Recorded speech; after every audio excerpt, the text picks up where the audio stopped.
Chers utilisateurs de CATIA, bonjour. Je vous présente aujourd'hui sur cette vidéo l'usinage d'une pièce 4 axes.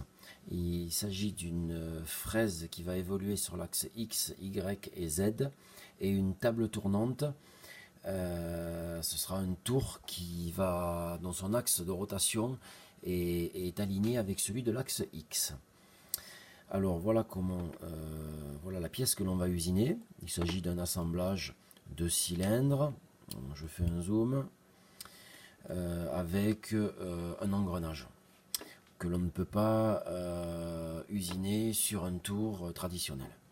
Alors je montre le brut. Il s'agit d'un billot d'aluminium de 80 mm de diamètre, donc supérieur bien sûr au diamètre de la pièce que l'on veut usiner. Des obstacles. Alors les obstacles représentent le tour ici, symbolisé par un cylindre de diamètre identique à celui du brut. Et puis ici la contrepointe.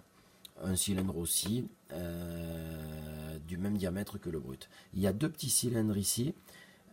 C'est pour que le programme ne découpe pas la pièce en entier. C'est pour qu'elle reste accrochée sur le tour. Il y a également un plan ici. Je vais travailler sur la moitié de la pièce et ensuite je travaillerai sur l'autre moitié en deuxième partie. Alors voilà ce que je vais présenter sur cette vidéo. Je présente une ébauche 4 axes en utilisant bien sûr le convertisseur 3.5. Alors je vais présenter un petit peu tous les onglets. Alors le premier onglet par plan, extérieur et poche. Alors on va choisir d'abord zigzag en premier. Alors ici il y a une flèche qui permet de définir l'axe de la broche, X, Y, Z, donc c'est le 1 ici. Et il faudra mettre -1 pour travailler sur l'autre partie. Et ici, le 1 est sur le premier, sur I. Donc ensuite on le mettra, pour voir la différence, on le mettra ici. La précision 0,01. Le convertisseur 3.5. Alors, c'est défini par un guide. Voici le guide. Il s'agit d'un axe qui représente l'axe X en fait, au centre de la pièce. Ici, c'est ceci. 90 0. Détection de collision, je ne l'ai pas activé. Et ici, j'ai pas changé grand chose. Alors ensuite, d'ailleurs j'aurais pu changer, mettre ici 1 mm, ça suffit, 1 mm ici. Voilà. Et voilà. Ensuite, ok. L'onglet suivant, radial, 50% de ratio de recouvrement. Je vais utiliser une bolle de 6 mm. Et axial, je vais faire des passes de 2 mm. Là, j'ai rien changé. Là non plus. Là non plus. Le deuxième onglet, le brut, c'est ceci. La pièce, c'est ceci. Et pour l'obstacle, il faut faire clic droit, cliquer sur pièce et cliquer sur les obstacles. L'inférieur, là je définis un inférieur pour ne pas dépasser la moitié de la pièce, mais en réalité je vais la dépasser parce que j'ai fait un décalage. J'ai fait un décalage de -6 qui correspond au diamètre de l'outil pour éviter d'avoir de la matière qui resterait ici. Des ailettes. Voilà, je continue. Voici la fraise, 6 mm avec 3 mm de rayon de courbure. Outil à bout sphérique. Pour faire du 3.5, c'est obligatoire. 500, 150 et 1000. Et ici, j'ai pas changé, juste changé ça 0,5, 0,5. Pré-mouvement, j'ai rien mis. Et ici, j'ai rien mis. Je lance ça. Et voilà ce que on obtient. Alors, on obtient, ça va faire 4 heures 0 minutes pour la durée totale. Et en fait, ce qui va se passer, c'est qu'on va faire beaucoup travailler l'axe X.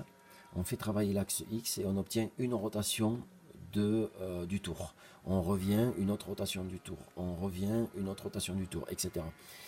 Donc l'axe X va beaucoup travailler et le tour va au final très peu travailler. On accélère, voilà. Je me positionne, je vais visualiser ceci. Voilà, c'est juste pour bien voir qu'on dépasse la moitié de la pièce, il y aura 2 passes supplémentaires. Les passes sont de 2 mm. Elles sont de 2 mm, mais avec la rotation du tour. Il y aura toujours 2 mm de profondeur en tenant compte de la rotation du tour. Donc, ok, je vais changer ceci. Je vais mettre le 1 là. Voilà. Et ici, j'obtiens quelque chose d'un peu différent. Ce que j'obtiens, c'est que je vais ce coup-ci faire travailler beaucoup le tour. Le tour va beaucoup travailler. Et il va y avoir une rotation du tour, une évolution de X, une rotation du tour, une évolution sur X, etc. etc. Et il peut même y avoir aussi une évolution sur Y. Et bien sûr, une évolution sur Z. C'est la meilleure des stratégies.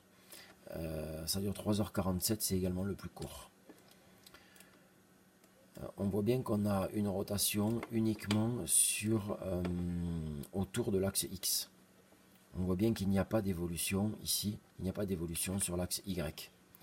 Donc le post-processeur va transformer la rotation de l'outil en rotation du tour. Voilà. Une autre stratégie intéressante, bon je ne peux pas toutes les présenter, ce serait trop long, mais il y a aussi hélicoïdal qui est pas mal. Alors il n'y a plus la flèche ici, mais on va faire travailler un petit peu tous les axes en même temps. Il va faire travailler l'axe X, faire tourner le tour, travailler l'axe X, faire tourner le tour. Et ici, plus on va vers le centre, plus on se rapproche, plus on a une évolution de X du tour, et même de Y. Et bien sûr aussi Z. Bon, c'est juste un peu plus long, 4h43 minutes, on perd 43 minutes. Ensuite, il faudra ici mettre -1 pour travailler sur l'autre côté de la pièce. Alors ce sera un petit peu plus long parce que ça va durer 5 heures, parce qu'ici il y a une poche à vider, donc ce sera un petit peu plus long. Voilà ce que ça va faire, exactement la même chose mais dans l'autre sens. Donc le post-processeur va le transformer par une rotation du tour de 180 degrés, et bien sûr j'aurai toujours ma fraise en haut qui ne bouge pas, qui évolue juste sur X, sur Y et sur Z. Alors on peut faire 2 programmes différents. L'idéal c'est de le mettre dans le même programme. Là je l'ai mis dans 2 programmes séparés. Je vais générer le G-code ici et je vais coller les 2 G-codes. Et je ferai bien attention entre les deux de d'abord déplacer le Z, faire la rotation de 180 degrés et ensuite continuer le programme. Si vous avez des questions sur ça, n'hésitez pas. Je présenterai dans une vidéo future la finition qui sera plutôt un balayage 4 axes le long d'une courbe. Donc là il n'y a pas besoin de brut, on utilise juste la pièce et on fait la finition. Je vous présente pour terminer cette vidéo la machine pour qu'on comprenne bien. Voici la machine, il s'agit donc de la fraise avec un tour et la contrepointe, le billot d'aluminium de 80 mm de diamètre et la bolle de 6 mm de diamètre. Merci beaucoup et puis bonne soirée, au revoir.